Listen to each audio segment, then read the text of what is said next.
Hi, இன்னைக்கு வந்து நம்ம என்ன பார்க்க போறோம் அப்படின்னு வந்து பார்த்தீங்கன்னா, இப்போ 3 to 4 days ஆகும் வந்து பார்த்தீங்கன்னா ஜிஎஸ்டிலேருந்து ஒரு நோட்டீஸ் வந்து வந்திருக்கும் அசஸ்மெண்ட் 10ன்னு சொல்லிட்டு. ஸோ அந்த நோட்டீஸ் பற்றி தான் நம்ம வந்து டீட்டெயிலாக வந்து பார்க்க போகிறோம்.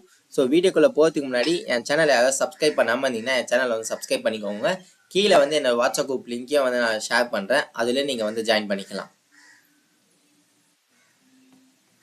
ஸோ இப்போ வந்து பார்த்தீங்கன்னா அசஸ்மெண்ட் 10, அதாவது ஜிஎஸ்டி ஏஎஸ்எம் டீன்னு சொல்லிட்டு அசஸ்மெண்ட் 10ன்னு சொல்லிட்டு ஒரு நோட்டீஸ் வந்து வந்திருக்கும். இது வந்து பார்த்தீங்கன்னா அண்டர் செக்ஷன் 61 வந்து பார்த்தீங்கன்னா உங்களுக்கு வந்து நோட்டீஸ் வந்து இஷ்யூ பண்ணியிருப்பாங்க. இந்த நோட்டீஸ் வந்து பார்த்தீங்கன்னா இப்போ ஃபினான்ஷியல் இயர் 23-24 தான் வந்து பார்த்தீங்கன்னா ரீசெண்டாக வந்து நிறைய பேருக்கு வந்திருக்கும். யார் யாருக்கு மெயினாக வந்திருக்கும் பார்த்தீங்கன்னா இந்த ஜிஎஸ்டிஆர் 9C வந்து யார் ஃபைல் பண்ணியிருக்காங்களோ அவங்களுக்கு தான் வந்து பார்த்தீங்கன்னா இந்த நோட்டீஸ் வந்து மெயினாக வந்து வந்திருக்கு. ஸோ இதில் வந்த ஃபஸ்ட்டு இந்த நோட்டீஸில் வந்து பார்த்தீங்கன்னா ஜஸ்ட் ஸ்கூட்னின்ற மாதிரி நோட்டீஸ் வந்துட்டு அதில் எந்த செக்ஷனில் வந்து வந்திருக்கும், எத்தனை நாளைக்குள்ளே நீங்கள் வந்து ரிப்ளை பண்ணணும் அப்படின்ற மாதிரி வந்து டீட்டெயில்ஸ் வந்து கொடுத்துருப்பாங்க. ஸோ மோஸ்ட்லி வந்து பார்த்தீங்கன்னா நோட்டீஸ் வந்துச்சுன்னா 30 days வந்து உங்களுக்கு டைம் லிமிட் வந்து கொடுத்துருப்பாங்க. ஸோ அதுக்குள்ளே வந்து பார்த்தீங்கன்னா நீங்கள் வந்து நோட்டீஸ் வந்து ரிப்ளை சப்மிட் பண்ணணும் அப்படின்ற மாதிரி டீட்டெயில்ஸ் வந்து கொடுத்துருப்பாங்க.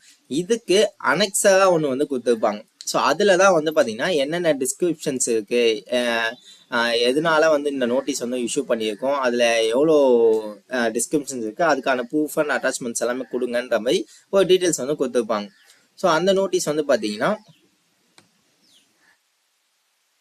அந்த நோட்டீஸ் வந்து இந்த மாதிரி தான் இருக்கும். ஸோ இதில் வந்து பார்த்தீங்கன்னா attachment to assessment 10 9C filers.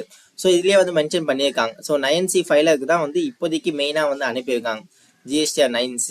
So GSTR 9C வந்து எப்போ பண்ணுவோம், மோர் தென் 5 crores இருக்கும்போது வந்து பார்த்தீங்கன்னா ஜிஎஸ்டிஆர் 9C வந்து ஃபைல் பண்ணுவோம். ஸோ அந்த டேக்ஸ் பேருக்கு வந்து பார்த்தீங்கன்னா ஃபர்ஸ்ட் வந்து இப்போ ஃபினான்ஷியல் 23-24 வந்து நோட்டீஸ் வந்து அனுப்பியிருக்காங்க. ஸோ இந்த ஃபஸ்ட்டு என்ன நோட்டீஸ் அப்படின்னு பார்த்தீங்கன்னா short payment of tax on outward supplies. So நீங்கள் சேல் பண்ணதில் நீங்கள் ஏதோ ஷார்ட் பேமெண்ட் பண்ணியிருக்கீங்க அப்படின்னு சொல்லிட்டு வந்து அனுப்பியிருக்காங்க. ஸோ இதை வந்து நம்ம என்ன பண்ணணும், ஃபஸ்ட்டு வந்து இந்த இதை வந்து வெரிஃபை பண்ணணும். ஸோ எதனால வந்திருக்கு அப்படின்னு பாருங்க. ஃபர்ஸ்ட் இந்த வந்து வேல்யூ வந்து பார்த்தீங்கன்னா GSTR 3B plus GSTR 1. So எல்லா வேல்யூமே வந்து பார்த்தீங்கன்னா சேமாக இருக்குது. ஸோ அதனால் இது எந்த பிரச்சனையும் கிடையாது. So 9 and 9C. So 9 and 9Cயில் வந்து பார்த்தீங்கன்னா இங்கே இந்த வேல்யூவும் 9ல் ரிப்போர்ட் ஆகிருக்க வேல்யூவும் இதுவும் வந்து மேட்ச் ஆகுது. ஸோ பட் இங்கே வந்து பார்த்தீங்கன்னா இந்த 9ல் ரிப்போர்ட் ஆன டேக்ஸ் அமௌண்ட்டும் இங்கே இருக்க அமௌண்ட்டும் வந்து பார்த்தீங்கன்னா மேட்ச் ஆகிருக்கு. பட் இந்த அமௌண்ட் வந்து வேரியேஷன் இருக்குது. ஸோ இந்த எதனால இந்த வேரியேஷன் வந்து வருது அப்படின்றதுக்காக எக்ஸ்பிளனேஷன் நம்ம வந்து கொடுக்கணும். ஸோ கிட்டத்தட்ட வந்து பார்த்தீங்கன்னா அது வந்து 4,74,7,478 rupees கிட்ட டிஃபரன்ஸ் வருது. ஸோ இது எதனால டிஃபரன்ஸ் வருது அப்படின்றத டீட்டெயில்ஸ் வந்து நம்ம வந்து பார்த்தீங்கன்னா அவங்க கிட்ட வந்து ப்ரொவைட் பண்ணணும். இன்கேஸ் இது வந்து கரெக்டான மிஸ்டேக்ஸ் இருக்கு அப்படின்னீங்கன்னா நீங்கள் வந்து அதுக்கான அமௌண்ட்டை வந்து வாலண்டரி DRC03 மூலிமா நீங்கள் வந்து பேமெண்ட் பண்ணணும். பட் இந்த அமௌண்ட் வந்து பார்த்தீங்கன்னா அவங்க வந்து நெக்ஸ்ட் அப்கமிங் இயர்ஸில் வந்து அப்டேட் பண்ணியிருப்பாங்க. ஸோ நெக்ஸ்ட் ஃபினான்ஷியல் இயரில் அந்த சேல்ஸ் அமௌண்ட்டை வந்து அப்டேட் பண்ணிவிட்டு டேக்ஸ் அதுக்கான இன்கம்மை வந்து பார்த்தீங்கன்னா அந்த ஃபினான்ஷியல் இயர்லேயே வந்து பார்த்தீங்கன்னா அவங்க வந்து டிக்ளேர் வந்து பண்ணியிருப்பாங்க. ஸோ அதனால தான் இந்த 9Cயில் வந்து பார்த்தீங்கன்னா வேரியேஷன் மேபி வந்திருக்கும். ஸோ அடுத்து டிஃபரன்ஸ் இன் டேர்ன் ஓவர். ஸோ டிஃபரன்ஸ் இன் டேர்ன் ஓவரில் வந்து பார்த்தீங்கன்னா GSTR 3B plus GSTR 1 GSTR 9. So மூணுமே வந்து பார்த்தீங்கன்னா மேட்ச். ஸோ நம்மளுக்கு வந்து மேட்ச் ஆயிடுச்சு. ஸோ பட் ஆனால் 9C மட்டும் நம்மளுக்கு வந்து மேட்ச் ஆகலை. ஏன்னா அது ஏதோ டிஃபரன்ஸ். ஸோ இந்த மேலே வந்து 4 lakhs கிட்ட டேக்ஸ் டிஃபரன்ஸ் இருக்குல்ல. ஸோ அதோட டேர்ன் ஓவர் வந்து பார்த்தீங்கன்னா 22,63,000 கிட்ட இருக்குது. ஸோ அதனால மேபி இந்த இதையும் வந்து பார்த்தீங்கன்னா அப்கமிங் ஃபினான்ஷியலில் வந்து பார்த்தீங்கன்னா அவங்க ஃபினான்ஷியல் 24-25ல் வந்து பார்த்தீங்கன்னா பிஃபோர் செப்டம்பருக்குள்ளே ரிப்போர்ட் பண்ணியிருக்காங்களா அப்படின்ற டீட்டெயில்ஸையும் வந்து பார்த்தீங்கன்னா நீங்கள் ஒன்ஸ் கிராஸ் செக் பண்ணணும். இன்கேஸ் அது பண்ணியிருந்தாங்கன்னா இதுக்கான எக்ஸ்பிளேஷன்னா இந்த மாதிரி நான் வந்து இந்த அப்கமிங் ஃபினான்ஷியலில் வந்து இதோட சேல்ஸ் டேர்ன் ஓவர் வந்து பார்த்தீங்கன்னா நாங்கள் வந்து ரிப்போர்ட் பண்ணியிருக்கோம். ஸோ அதனால இந்த ஃபஸ்ட்டு டேக்ஸ் டிஃபரன்ஸும் எதுவும் கிடையாது, டேர்ன் ஓவர் டிஃபரன்ஸும் கிடையாது. அதுக்குன்னு சொல்லிட்டு அதுக்கான ரெக்கன்சிலேஷன் ப்ரூஃபும் வந்து நீங்கள் வந்து அட்டாச் பண்ணணும் along with supporting documents. So எதனால டேர்ன் ஓவர் டிஃபரன்ஸ் வருது, இந்த டாக்ஸபிள் டேர்ன் ஓவர் அப்படின்னு சொல்லிட்டு அதுக்கான சப்போர்ட்டிங் டாக்குமெண்ட்ஸ் வந்து நீங்கள் வந்து அட்டாச் பண்ணணும். எப்படி இருந்தாலும் நீங்கள் இன்கம் டேக்ஸ் ஃபைல் பண்ணதுக்கு முன்னாடி இது வந்து எல்லாமே வந்து பார்த்தீங்கன்னா டாக்குமெண்ட்ஸ் எல்லாம் வெரிஃபை பண்ணி தான் வந்து டேர்ன் ஓவர் வந்து ரிப்போர்ட் பண்ணியிருப்பாங்க. ஸோ அதுக்கான சப்போர்ட்டிங் டாக்குமெண்ட்ஸ் என்ன உங்கள் கையில் இருக்குன்னு பார்த்துட்டு அந்த டாக்குமெண்ட்ஸை வச்சுட்டு ஸோ ரிப்ளை ரெடி பண்ணிவிட்டு இது வந்து நாங்கள் வந்து இப்போ அப்கமிங் ஃபினான்ஷியல் வந்து இன்ட்ரெஸ்டோட பே பண்ணியிருக்கோம் அப்படின்னு சொல்லிட்டு நீங்கள் வந்து ரிப்ளை வந்து சப்மிட் பண்ணணும். ஸோ இதுதான் வந்து செகண்ட். ஸோ தேர்ட் வந்து என்ன கொடுத்துருக்காங்க, தேர்டில் வந்து பார்த்தீங்கன்னா ITC reversal ineligible ITC.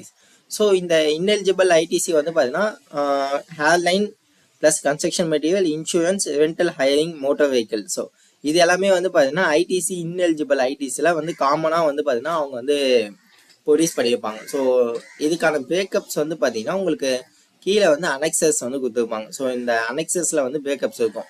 So இந்த ஏஎக்ஸ் கனெக்ஷன் பிரைவேட் லிமிடெட்லாம் வந்து பார்த்தீங்கன்னா ஏர்லைன், அதாவது ட்ராவலிங் ஏர்போர்ட் சார்ஜஸாக இருக்கும். ப்ளஸ் இந்த ராஜேஷ் ஒயர் எலக்ட்ரிக்கல், இவங்க ஜஸ்ட் இந்த எலக்ட்ரிக்கல்ஸு இந்த இந்த நேம் டெண்டர் ட்ரேடிங் இந்த மாதிரி வரதை வந்து பார்த்தீங்கன்னா அவங்க எல்லாமே இந்த மாதிரி ஒரு டிஸ்கிரிப்ஷன் மாதிரி கொடுத்து இதெல்லாம் வந்து இந்த எக்ஸ்பென்சஸ் தான் இருக்கும் அப்படின்னு சொல்லி அவங்களே ஒரு அசியூம் பண்ணி நமக்கு வந்து ஐடிசி வந்து ரிவர்சல் பண்ணியிருக்காங்க நம்ம சொல்லியிருப்பாங்க. ஸோ இந்த ஐடிசி ரிவர்சல் வந்து பார்த்தீங்கன்னா கிட்டத்தட்ட 30,000 மொத்தமாக வந்து பார்த்தீங்கன்னா ஓவராலாக 63,000 கிட்ட வருது. ஸோ இந்த அமௌண்ட்டை வந்து நம்ம ஜிஎஸ்டிஆர் திருப்பி ஃபைல் பண்ணும் போதே ரிவர்சல் பண்ணியிருந்தோம்னா ஸோ அதுக்கான டாக்குமெண்ட்ஸை வந்து நீங்கள் ப்ரொவைட் பண்ணி நாங்கள் இந்த ஜிஎஸ்டிஆர் திருப்பியில் இந்த டேபிள் கீழே வந்து பார்த்தீங்கன்னா ஐடிசி ரிவர்சல் பியில் வந்து பார்த்தீங்கன்னா நாங்கள் ரிவர்சல் பண்ணியிருக்கோம், ஏல ரிவர்சல் பண்ணியிருக்கோன்ற டீட்டெயில்ஸை வந்து நீங்கள் சப்மிட் பண்ணீங்கன்னா அவங்க வந்து இதுக்கான அமௌண்ட்டை வந்து ரிவர்சல் பண்ணிடுவாங்க. இன்கேஸ் நீங்கள் வந்து பண்ணாமல் இருந்தீங்க அப்படின்னும் போது நீங்கள் வந்து அதுக்கான அமௌண்ட்டை வந்து ஐடிசி ரிவர்சல் ஐடிசி பேலன்ஸ் இருந்துச்சுன்னா நீங்கள் வந்து ஐடிசியில் ரிவர்சல் பண்ணலாம், இல்லைனா நீங்கள் வந்து கேஷில் வந்து ரிவர்சல் பண்ணணும். ஸோ இதை வந்து ஐடிசி பேலன்ஸ் இருந்துச்சுன்னா நீங்கள் 63,726 ருபீஸை வந்து ரிவர்சல் பண்ணிவிட்டு இதுக்கான இன்ட்ரெஸ்ட்டையும் வந்து நீங்கள் வந்து கேல்குலேட் பண்ணணும். ஸோ இன்ட்ரெஸ்ட் வந்து பார்த்தீங்கன்னா நீங்கள் வந்து கேஷாக தான் பேமெண்ட் பண்ணுற மாதிரி இருக்கும். அதனால இதுக்கான இன்ட்ரெஸ்ட் வந்து பார்த்தீங்கன்னா 18% அட் 18%. நீங்கள் வந்து ஐடிசி யூட்டிலைஸ் பண்ணாமல் இருந்தீங்கன்னா இன்ட்ரெஸ்ட் வந்து பே பண்ணணும்னு அவசியம் கிடையாது. இன்கேஸ் நீங்கள் ஐடிசி யூட்டிலைஸ் பண்ணிட்டீங்க அப்படின்னும் போது நீங்கள் 18% இன்ட்ரெஸ்ட்டு ப்ளஸ் நீங்கள் எவ்வளோ நாளுக்கு யூஸ் பண்ணியிருக்கீங்களோ அதை டிவைட் பை இயராக கன்வெர்ட் பண்ணி நீங்கள் வந்து இன்ட்ரெஸ்ட் வந்து பே பண்ண வேண்டியது இருக்கும். ஸோ ஃபஸ்ட்டு வந்து ஐடிசி பேலன்ஸ்னா ஐடிசியில் ரிவர்சல் பண்ணிடலாம். இன்கேஸ் ஐடிசி பேலன்ஸ் இல்லைனா ரெண்டுமே நீங்கள் கேஷாக பே பண்ணுற மாதிரி இருக்கும். ஐடிசி பேலன்ஸ் இருக்குது அப்படின்னா இந்த டேக்ஸ் அமௌண்ட் ஐடிசியில் ரிவர்சல் பண்ணிவிட்டு கேஷ் அமௌண்ட் மட்டும் நீங்கள் வந்து இன்ட்ரெஸ்ட் அமௌண்ட் மட்டும் நீங்கள் வந்து கேஷாக பே பண்ணுற மாதிரி இருக்கும். அதுக்கப்புறம் ஜிஎஸ்டிஆர் 1ஓட லேட் ஃபீஸ். ஸோ இதை ஆட்டோமேட்டிக்காக நம்ம வந்து பேமெண்ட் பண்ணி தான் ஆகணும். இது என்னென்ன மந்த்துக்கு வந்து நம்ம லேட்டாக ஃபைல் பண்ணியிருக்கோன்றது கீழே வந்து பேக்கப் வந்து கொடுத்துருப்பாங்க.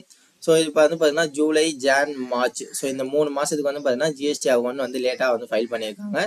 ஸோ அதனால தான் வந்து பார்த்தீங்கன்னா இந்த லேட் ஃபீஸ் வந்து வந்திருக்கு. ஸோ இதை நம்ம எதுவுமே அவாய்ட் பண்ண முடியாது.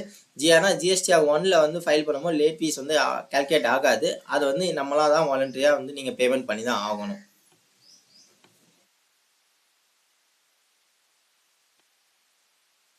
ஸோ இதுலேயே வந்து பார்த்தீங்கன்னா அந்த ஃபார் நில் return late fees calculation per day 10 ருபீஸ்ன்னு சொல்லிட்டு அதுக்கான நோட்டிஃபிகேஷன் எல்லாமே வந்து பார்த்தீங்கன்னா உங்களுக்கு டீட்டெயிலாக வந்து கொடுத்துருப்பாங்க. ஸோ அதனால் இதை வந்து டிஆர்சி 03 மூலிமா நீங்கள் வந்து பே பண்ணி தான் ஆகணும் கம்பல்சரி. இதை எதுவுமே நீங்கள் வந்து அவாய்ட் பண்ண முடியாது. ஸோ ஓகே, இந்த நோட்டீஸ் வந்தால் எப்படி நீங்கள் வந்து அனலைஸ் பண்ணணும் அப்படின்றத வந்து உங்களுக்கு வந்து தெளிவாக அண்டர்ஸ்டாண்ட் ஆகிருக்கும்னு நினைக்கிறேன். ஸோ இதே மாதிரி உங்களுக்கும் இந்த மாதிரி நோட்டீஸ் வந்து இதுக்கு ஏதாச்சும் உங்களுக்கு அசிஸ்டாக ஹெல்ப்புக்கு நீட் இருந்துச்சுன்னா கீழே டிஸ்கிரிப்ஷனில் தெரிய நம்பருக்கு வந்து கால் பண்ணுங்கள். உங்களுக்கு வந்து சார்ட் அவுட் பண்ணி தரோம் வித் நாமினல் ஃபீஸோட. ஸோ இதேமாதிரி ரெகுலராக அப்டேட்ஸ்லாம் தெரிஞ்சுக்கணுன்னா என் சேனலை வந்து சப்ஸ்கிரைப் பண்ணிக்கோங்க. கீழே வந்து என்னோட வாட்ஸ்அப் குரூப் லிங்க்கே வந்து நான் ஷேர் பண்ணுறேன், அதில் நீங்கள் வந்து ஜாயின் பண்ணிக்கலாம்.